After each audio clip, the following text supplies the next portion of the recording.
হামে মৃত্যুর দায় কি বিএনপি সরকার এড়াতে পারে? হাম কি এবং যা করণীয়, দি এক্সিকিউটিভ টাইমস 2.0 থেকে আপনাদের সবাইকে অনেক শুভেচ্ছা। হামে অনেক শিশুর মৃত্যু ঘটেছে, মর্মন্তুদ ঘটনা বাংলাদেশে। হামে যে অন্য অন্য দেশে মৃত্যু ঘটে না তা না, তবে বর্তমান বিশ্বে বাংলাদেশে হামে প্রকোপটা সবচেয়ে বেশি, যতটুকু আমরা জানতে পারি। এই যে বিষয়টি, এই মৃত্যুর ব্যাপারটি, এটা নিয়ে কিন্তু যারা বিএনপি করছেন বা বিএনপি সমর্থক, তারা শোনা যায়, তারা বলেন যে এটার জন্য ডক্টর ইউনূসের সরকার দায়ী।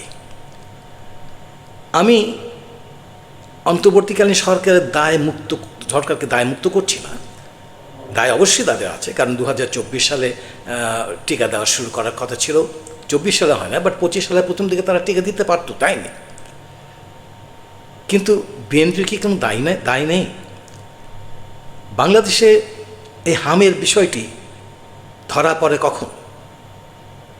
সেটা হলো 4ই জানুয়ারি 2026-এ রোহিঙ্গা ক্যাম্পে কক্সবাজারে। এখন বিএনপি যখন সরকার গঠন করে, তারও 1 মাস পর, অর্থাৎ অ্যাবাউট 1 মাস পরে এই হামটা একটু ব্যাপকতা দেখা দেয়।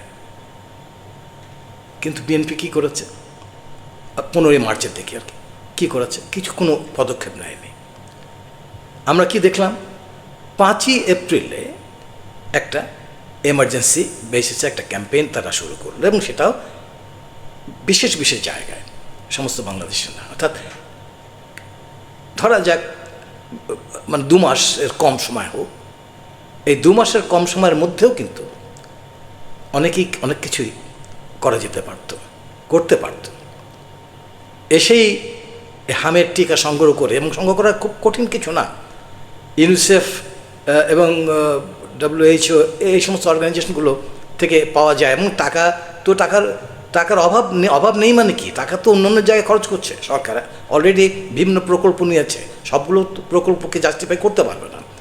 কিন্তু যে প্রকল্পের মধ্যে দিয়ে মানুষকে বাঁচানো যায়, মৃত্যুকে রোধ করা যায়, সেইটা তো টপমোস্ট প্রায়োরিটি পাওয়ার কথা সেই প্রকল্পকে, অর্থাৎ এই টিকা দেওয়ার ব্যাপারটি।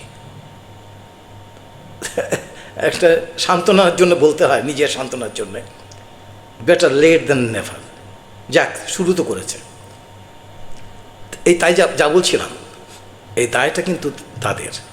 এবং আমরা যদি সংখ্যাটা দেখি, যে স্বাস্থ্য অধিদপ্তর থেকে বলা হয়েছে 206 জনের মৃত্যু হয়েছে, তার মধ্যে 34 জনকে কনফার্ম করেছে যে এরা হামের কারণে এদের মৃত্যু ঘটেছে। এখন এই অধিদপ্তর, অর্থাৎ মন্ত্রণালয়, স্বাস্থ্য মন্ত্রণালয়ের কথা যখন ওঠে, তখন স্বাভাবিকভাবেই আমাদের কাছে যেটা প্রাসঙ্গিক হয় সেটা হলো দুর্নীতি এবং অব্যবস্থাপনা। 206 জন না, তার চেয়েও বেশি মৃত্যু ঘটেছে। এই সংখ্যাটা, মৃত্যুর সংখ্যাটা আন্ডার রিপোর্টেড। আমরা বিভিন্ন সূত্রে খবর পেয়েছি, জানি, কারণ মৃত্যু হয়েছে বাসায়, ডায়াগনোসড হয়নি যে তার সেখানে হাম হয়েছে কি হয়নি। এরকম অনেক শিশুর মৃত্যু ঘটেছে, এবং হাসপাতালে আসার পরেও কোনো রকম ডায়াগনোস ছাড়াই মৃত্যু ঘটেছে, এবং সেখানে হামের কথা উল্লেখ করা হয়নি। এই জাতীয় ঘটনা ঘটেছে। যাই হোক, সংখ্যাটা বড় কথা না, মৃত্যু মানে মৃত্যু।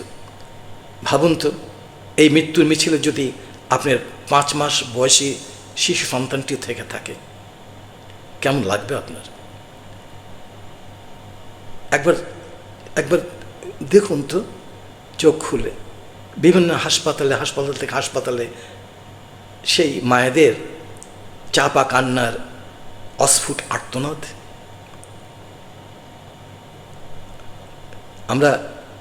আমরা কাকু দোষী করতে চাই না, দায়ী করতে চাই না, আমাদের উদ্দেশ্য তা না।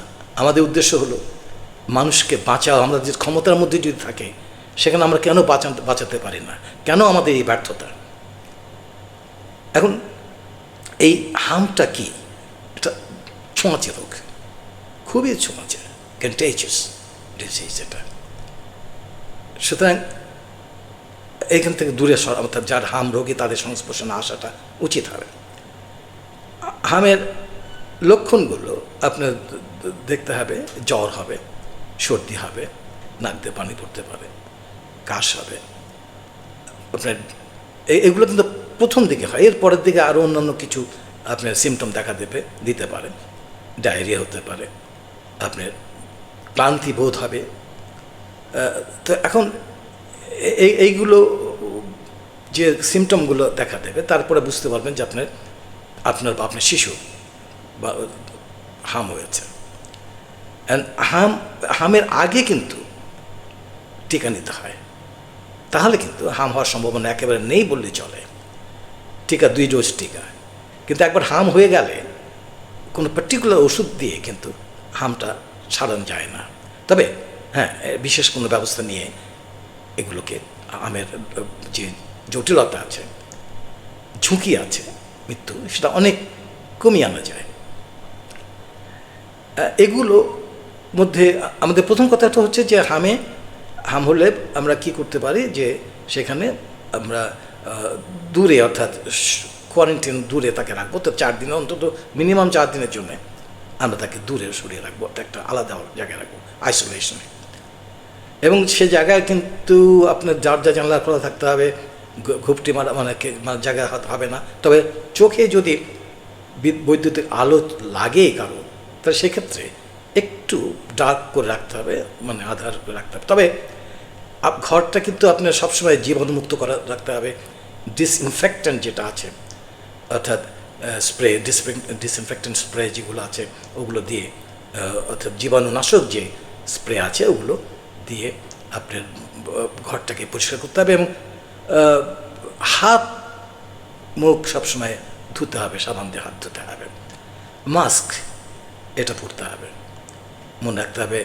ওই যে মাস্ক আমরা করোনার সময়, কোভিডের সময় পরেছি, মাস্কটা খুবই দরকার, মাস্ক পরা। আর এখানে আপনার যদি অসুখ যখন হবে, তখন যেটা আর একটা সিমটম যেগুলো হয়, সেটা জ্বর, আপনার মাথা ব্যথা করবে, পেট ব্যথা করতে পারে। তো মাথা ব্যথা যখন হয়, জ্বর যখন হয়, তখন এটার জন্যে আপনি প্যারাসিটামল জাতীয় ওষুধ খেতে পারেন। তবে বাচ্চাদেরকে কিন্তু কখনোই আপনার অ্যাসপ্রিন দেবেন না, দেওয়া উচিত হবে না। আর ভিটামিন এ, এটা 2 ডোজ দেওয়া যেতে পারে। এগেন, এই ভিটামিন এ দেওয়ার বিষয়টি ডাক্তারের উপর ছেড়ে দিতে হবে আপনাকে, কারণ যদি এদিক সেদিক হয়ে যায়, ডোজ বেশি হয়ে যায়, তখন কিন্তু একটা ভিটামিন এ টক্সিসিটি দেখা দিতে পারে এবং খারাপ সেটা। আর আরও কিছু আছে যে সমস্ত কাজ আমরা মানে থেকে বিরত থাকব, সেটা হলো যে ওই যিনি রোগী, যে তাকে সবসময় রেস্টে, যেটা তাকে বিরক্ত করা যাবে না। রোগীকে পর্যাপ্ত পরিমাণে তার বিশ্রাম দরকার। এবং একটা খুব ইম্পর্টেন্ট ব্যাপার, সেটা হচ্ছে তাকে লিকুইড, পর্যাপ্ত পরিমাণে লিকুইড খেতে, অর্থাৎ পানি জাতীয় জিনিস, পানি খেতে হবে, তাকে বেশি করে পানি খেতে হবে।